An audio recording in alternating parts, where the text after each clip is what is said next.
Hey everyone, and welcome to another Yu-Gi-Oh! Rankings video.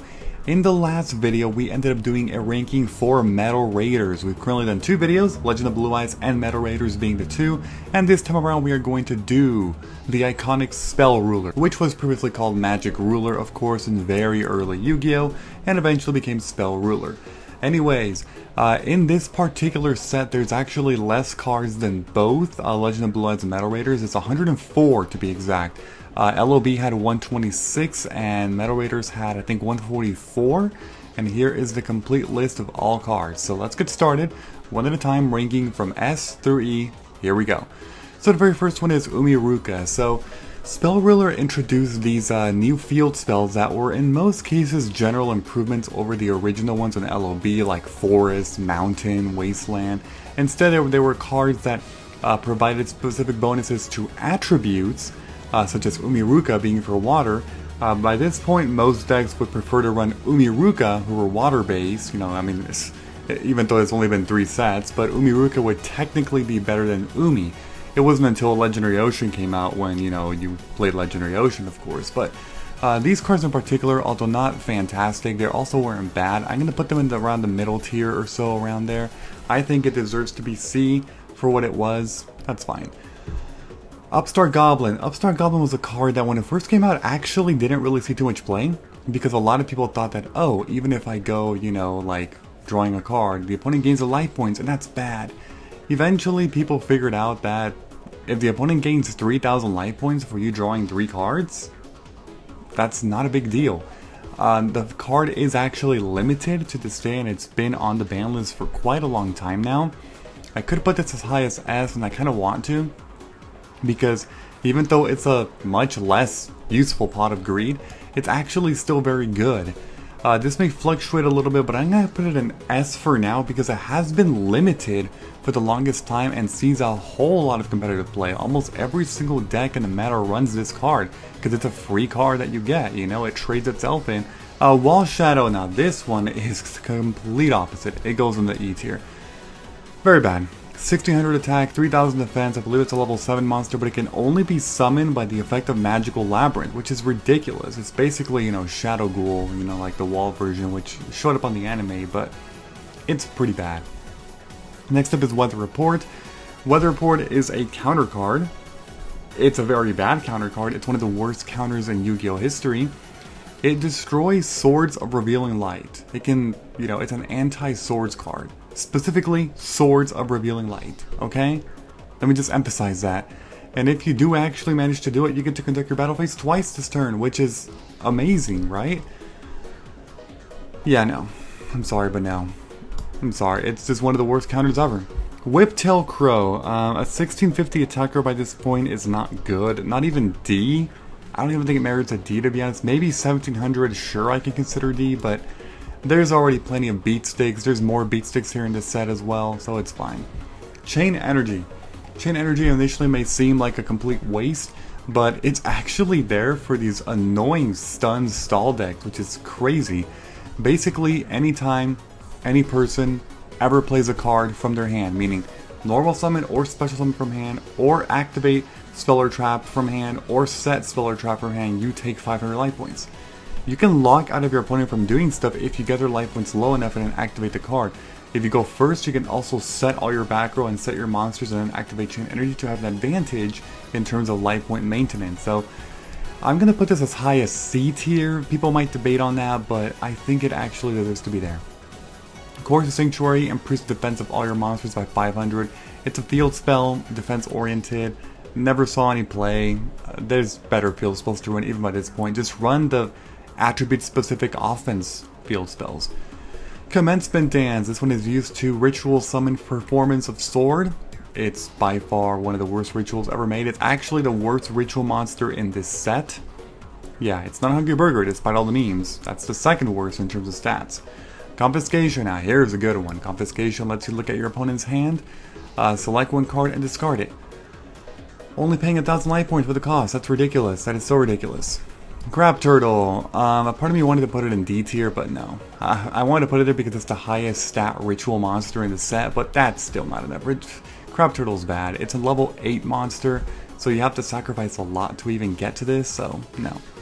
Curse of Fiend has to do with, I believe it has to do with switching positions, but funny enough, I think it can only be activated during the standby phase, unless I'm actually thinking of the wrong card. Yes, okay, I was right. Yeah, I had to look it up really quick, and yeah, so it can only be activated during standby phase, which is a very unique effect because it's not a quick play spell card. You know, like, that's pretty funny, but yeah, I'm gonna put it right there. Cyber Jar, this card is completely busted. If you watch any progression series, progression type of, you know, inspired thing online that encourages bans after every episode, this card is not making it out of the format. There's no way. The card is overly busted. It is so ridiculous. Turns battles just like that, from being down, you know, 0 to 100. Like, it's ridiculous. I don't really think I need to talk more about that, but that's how impactful it was. Dark Witch, it's an 1800 monster. Yes, you know what that means? Just kidding. It's obviously a 5-star monster. 1800. Garbage. A Dark Zebra is an 1800 monster with only level 4. You might be thinking pretty good, right? It has a downside, that if it's the only one you control in your standby phase, it gets shifted into defense mode and it stays in defense mode for that turn. You can't change it. It's bad. Darkness Approaches for the longest time was the only way to get a monster in face down attack position, which is so hilarious. But the introduction of you know, link monsters and stuff like that, they had to errata the card. But either way, you have to discard 2 cards. It was bad. It was fun for what it like did because of its unique effect, but it was still horrible. Amoeba. Amoeba, it's a weak stat monster, Aqua, but back then, especially as more and more sets kept coming through, Amoeba control decks were kind of a thing. They weren't meta or anything, they weren't that consistent, but they were kind of interesting and they weren't terrible, they were okay. You essentially have amoebas, you know, 3 amoebas, and anytime they change control to the opponent, your opponent takes 2,000 damage. So if you are able to shift control with amoeba 4 times, you automatically win the game. Like, it's crazy. You would run things like Amoeba, Mother Grizzly to help search out amoebas from the deck. You would then use cards like Creature Swap, Xian Spy, like all these ridiculous things that would just, like, you know, shift control over to, you know, to the opponent, and it was actually pretty funny in some ways. You know, I'm gonna put this here. I wanted to put it as high as C, and I guess there's some debate for this, but Amoeba control was kind of a fun thing, you know. Delinquent Duo, this one is obviously going to be an S tier. Pay 1,000 life points, discard 2 cards from the opponent, one of their choice, one by random. Yeah, you don't get to look at the hand, but it's still overly busted. It's been forbidden for the longest time now. Like, it's pretty crazy. It's crazy. Eat Kaboom, one of the worst traps ever. Very low stat monsters that it works for. Just run Trap Hole and stuff like that, seriously. Electric Snake. Electric Snake is a card that is good in one very specific scenario, and that's to counter these BS meta cards up here, which are Delinquent Duo and Confiscation. Now, to be fair, Confiscation, it would only counter Confiscation if you only have Electric Snake in the hand. Essentially what it does is that if it gets discarded by the effect of your opponent, you get to draw 2 cards, which does counter these cards very well. Delinquent Duo, just discard it for the one of your choice, and then Confiscation, it only works if it's your only card in your hand. If you have at least 2, unless the opponent's a complete idiot, it's not going to work. So it countered those cards. Eventually, technically, it could counter things like White Magical Hat, Donzalube, Spirit Reaper, all of those things were of course random. Just for that alone, I'm going to put it to D tier, because I'm not going to put it here since it did have one niche specific counter, okay? Eternal Rest destroys all monsters with equip spells. There's some debate to put it into D tier, but I don't think so. I'm just going to leave it at E tier. Fairy's Hand Mirror, it basically changes the like the target of a spell card to another monster. It's bad. Final Destiny blows up everything on the field with only the very small price of discarding 5 cards from the hand.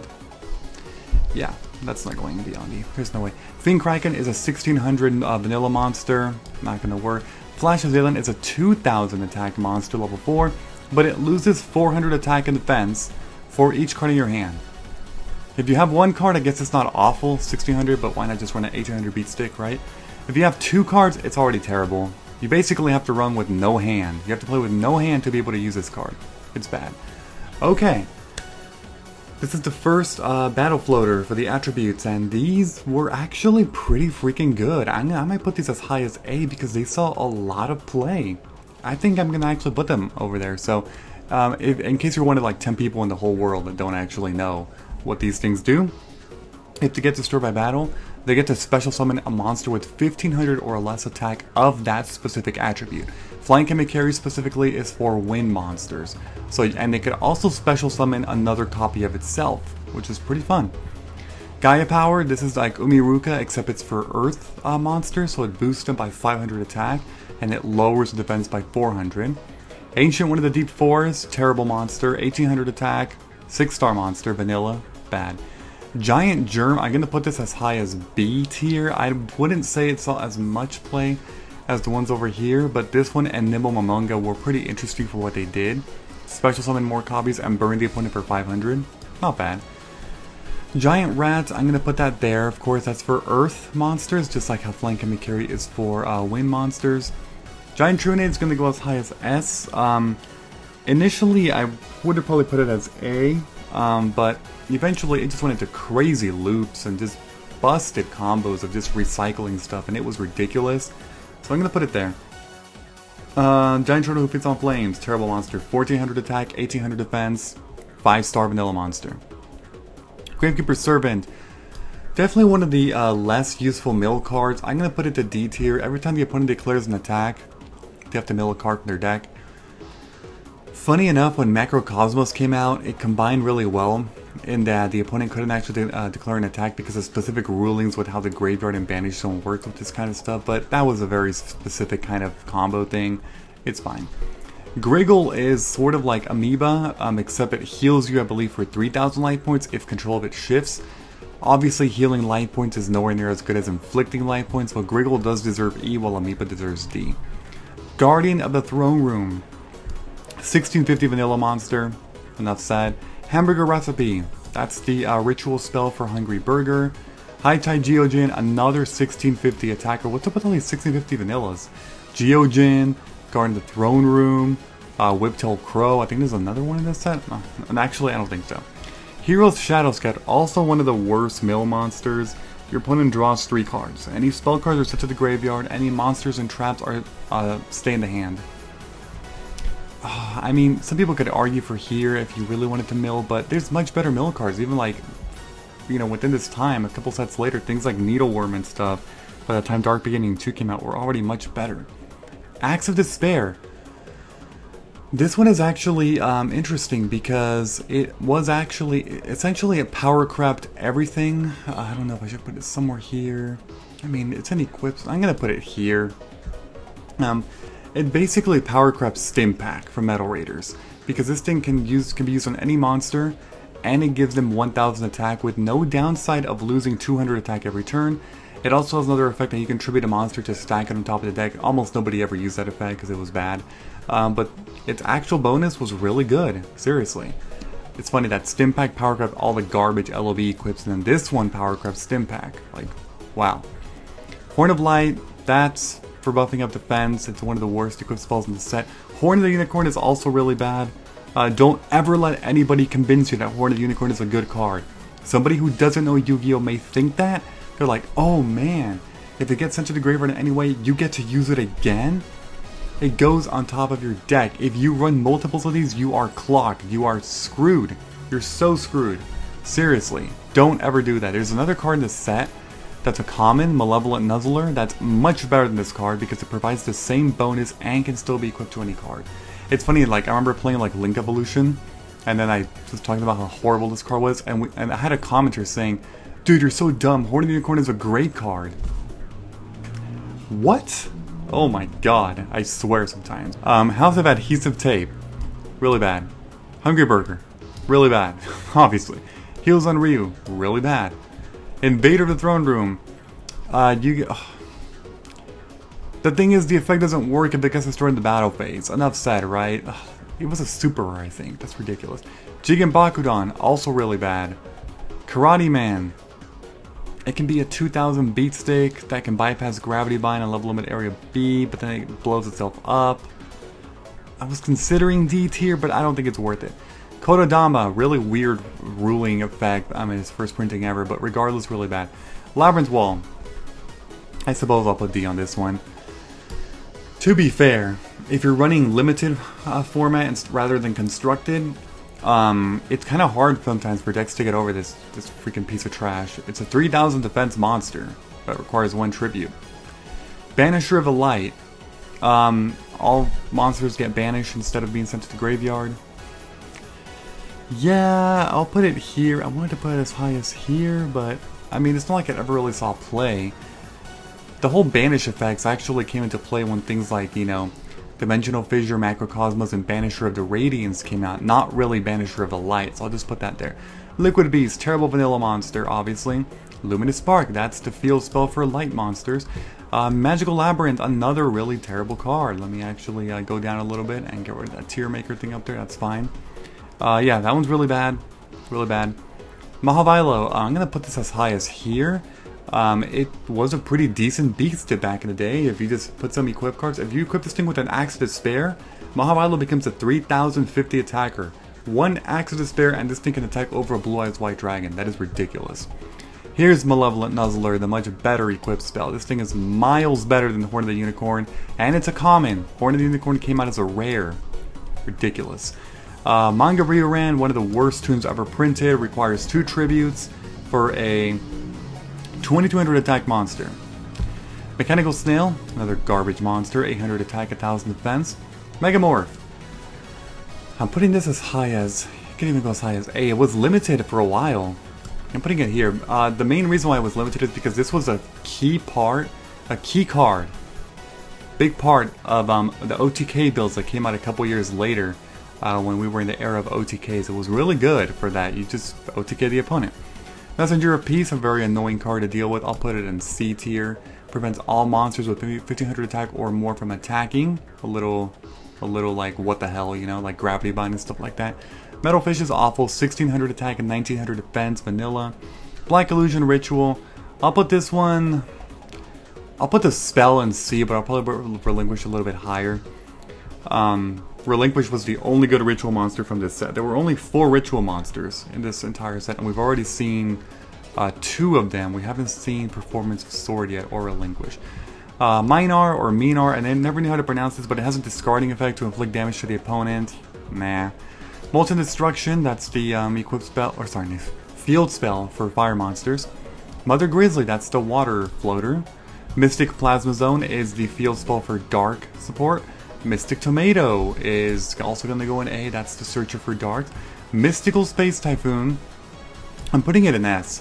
Even though it was never forbidden and it was limited for the longest time, it eventually got power cut by things like Cosmic Cyclone and Twin Twisters. MST was by far one of the most played cards in the entirety of Yu-Gi-Oh's history. There were almost no decks that did not run this card because it didn't make sense not to do it. It was just that widely used. Nimble Momonga, I'm going to place this here in B tier alongside Giant Endurance. They were pretty good for what they did. You know, nice little special summon spamming. Octoberser, terrible. Or Octoberser, or I don't know how to pronounce that. I think it's Octoberser. Painful Choice, this thing should be like S+ tier. This is probably the best card ever printed in Yu-Gi-Oh's history. A lot of people say that this card is actually better than Graceful Charity and Pot of Greed. There's a lot of debate on that, but I actually would probably agree with that. In the modern era, Painful Choice is better than Pot of Greed and Graceful Charity. Enough said. Peacock. Bad card. Whoops, I meant to put it here at the end.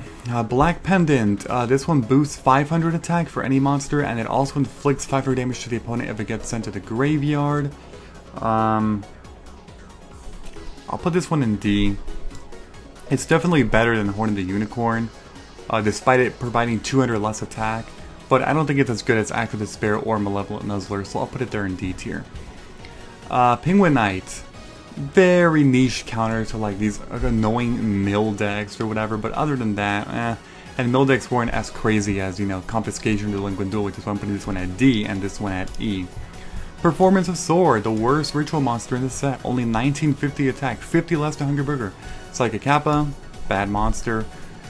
Queen Bird, another bad, this one is awful, 1200 attack, 2000 defense, has the same stats as Aquamador, but it's a tribute monster. Psychic Kappa's 400 attack, 1000 defense, by the way. Red Archery Girl, it's 1400 attack, 1500 defense. I gotta scroll down a little bit here. I'll just put it like that so we can see a little bit of both. There you go. Relinquished. This one is going to go as high as, because I put that right there. I'm going to put this in B tier. It wasn't Relinquish itself that was necessarily the problem. It was Thousand Eyes Restrict that was the problem. So that's why I'm putting it there. Thousand Eyes Restrict, as a quick heads up, would probably go into S tier. That's for Feral Servant.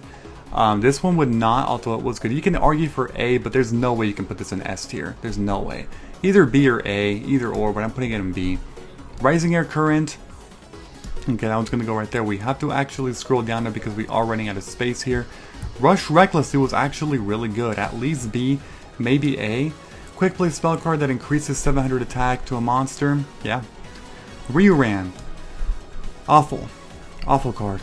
This is... Oh yeah, that's right. That's the alternate artwork of Senju with 1,000 hands. Oh my god. This thing is also going to go all the way up to B tier because it was actually really good ritual support. Eventually it got Power Crept and Invasion of Chaos by Manju with 10,000 hands, but this one was better than Sonic Bird. Yeah, was Sonic Bird or Sonic Duck? No, Sonic Bird, yeah. My bad, sorry. Sonic Bird, because looking for the monster is usually better than looking for the spell. Blue Eyes Toon Dragon, as iconic and secret rare as this card was, it was not good, let's be honest. Let's just be honest here. Serpent Eye Dragon as well, these were the two secret rares and they were both awful. Awful for competitive play. Shining Angel is going to go as high as A tier. That's going to go up there alongside the other attribute floaters. We're only missing UFO Turtle. Slot Machine, terrible card. 2 tribute monster, 2,000 attack, 2,300 defense. Snake Thing is also awful. If you want to do some stat manipulation temporarily by using Spell Speed 2, use cards like the Reliable Guardian and Rush Recklessly. Snatch Steal is also going to go all the way up here. Enough said, I don't need to explain that. Sonic Bird was pretty good, not as good as Senju with 1,000 hands, so I'll put this in C tier. On the summon, you could add a ritual spell to your, to your hand in the deck. Pretty good. Spirit Cretin. I'm gonna put this in B. Not there. I'm in B. In constructed format, it was not that good because there were a lot of ways to out the Spirit Cretin. In limited format, it became a problem because of the Cretin. Cretin Loop. What am I at? The Cretin Loop. That was really awful to deal with. Seriously. Spellbinding Circle, as overhyped as it was, it just wasn't good. I'm actually gonna put this over here. This thing, despite it being an ultra rare, didn't ever see any good play. There were already better trap cards released. Like Trap Hole's better than this piece of crap. Mirror Force is obviously better. And within just a couple sets later, there were other cards like Torrential Tribute that were much better, that could just get rid of monsters. You could even argue that Nightmare Wheel, a similar card, is better than this one because that one actually inflicted burn damage. And then Shadow Spell is a better version of this card too. Stone Ogre Grotto, terrible card, 1600 attack for Vanilla Tribute. Tailor the Fake allows you to change an equip target to another correct equip target, but aside from some niche stuff, never saw play. Boar Soldier is one of the shittiest effect monsters ever from high attack monsters. 2000 attack, but then you can't normal summon or set it. Or sorry, you can't normal summon it, my bad. You could actually special summon it or flip summon it. The heck? And then if your opponent controls a monster, it loses 1000 attack. So it becomes a 1000 attack monster. What is up with that? Forceful Sentry is another easy S tier card, even better than Confiscation, so that's ridiculous. Reliable Guardian was not as good as Rush Recklessly, but it did see some specific uses in some ways. Very little though. You could go for either D or C tier. I'll put it at D tier. But again, if you argue for C tier, that's fine. Toll. I'm going to put Toll alongside Chain Energy because Toll alongside Chain Energy was the reason why these stupid stun decks were so annoying to deal with, like seriously. Toon Mermaid. This card's going to go as high as C tier because it's actually probably the only Toon card that still sees play in modern Toon decks, because this card is actually a special summon. All the Toons here are special summons, but they also require tributes for their levels. So for example, you can summon Manga Ryuran, but as a special summon from the hand, but you need to do 2 tributes for it. The reason why this card is actually pretty good even in modern day is because it's a free special summon from the hand as long as you control Toon World, because you don't have to tribute. But Blue Eyes Toon Dragon and Manga Rerun wouldn't ever see play in today's game because they're awful since they require 2 tributes. Toon Summon Skull is one that I guess back then was not the worst. It was essentially, if Summon Skull was a good beat stake for what it was, then this one is only a 1 tribute for a 2500 beat stake if Toon World's on the field that could attack directly. I'm not saying that thing was ever viable or anything, but I have to grade this card better than both of these, especially this thing. Toon Summon Skull has 300 more attack than Manga Ryu Ram, and it only requires 1 tribute. This one's a little bit more of a debate, of course, but I'm still going to put it there in E tier because Toon Summon Skull is just better. Toon World. I'll put this in D, I suppose. I mean, if you're going to run tunes, you got to play this. Well, I can't by default put it into E tier. That's fine, since considering these two are up here, but I'm not saying it was good. If you play Modern Toon deck, don't ever run this garbage. Don't. Run Toon Kingdom. Seriously. Turtle Oath. Sorry, but it's going down there. Enough said. Twin Long Rods. Another terrible vanilla. Tyhone going there. UFO Turtle actually is a good one. It goes over here alongside the other, searchers. And then Ceremonial Bell, I believe this one is that when it's face up, players must play with their hands revealed, but it only has 1850 defense. It was not good. It was not good. Okay. So that's it. As you can see, a lot of really awful cards, a couple of D tier cards. Some of these you could argue for bumping them up to a little bit more. Like always, these aren't exact, and the important thing is that most of you would probably agree with this with everything up and down one level. For example, nobody would ever argue Malevolent Nuzzler should be beyond a B or under a D, is what I'm saying. Nobody should ever argue that, like, Mother Grizzly can be like lower than freaking B and stuff like that, because they were that good at the cards, and and the same thing with here. Any of these E's, not that you would ever want to like put them in E probably, but maybe there's some that you could find specific use, but either way, that's it for this video.